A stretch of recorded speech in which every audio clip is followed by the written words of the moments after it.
కార్తీక సోమవారం సందర్భంగా ఈరోజు శివాలయంకి వెళ్ళడం జరిగిందండి. మా ఊర్లో శివాలయం ఉండదు, పక్క ఊరు వెళ్ళాలి, బైక్ మీద వెళ్ళాలండి. మా ఊరు వచ్చి తోవలో ఉంటుంది పక్క ఊర్లో. ఆ శివాయిని కూడా దర్శించుకోవడం జరుగుతుంది. లైన్లో ఉన్నామండి నేను మా అబ్బాయి. ఇంకోండి ఇదే శివాలయం అండి, టెంపుల్ సోమలింగపురం గ్రామంలో ఉంటుందండి. ఇంకోండి ఆ శివయ్య పూజలు కూడా అందుకున్నాం. లోన శివలింగం ఈ రకంగా ఉంటుందండి అలంకారంతో.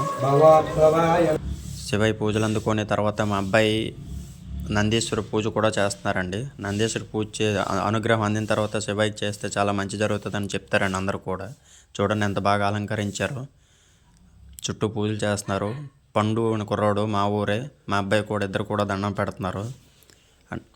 అలాగే పక్కన సూర్యన్మూర్తి కోవులు కూడా ఉందండి. ఆ కోవులు కూడా పూజలు అందుకోవడం జరుగుతుంది. ఈ ఏరియాలో ఇది ఒకటేనండి సూర్యన్మూర్తి దేవాలయము, మాకు దగ్గరలో ఇంకెక్కడ లేదు. అలాగే గజస్తంభం కూడా ఇచ్చేసారండి. మా అబ్బాయి వాళ్ళకి డబ్బులు ఇచ్చి చాలా హ్యాపీగా ఫీల్ అయ్యారండి. ఒక లైక్ చేసి సబ్స్క్రైబ్ చేసుకోండి ఫ్రెండ్స్.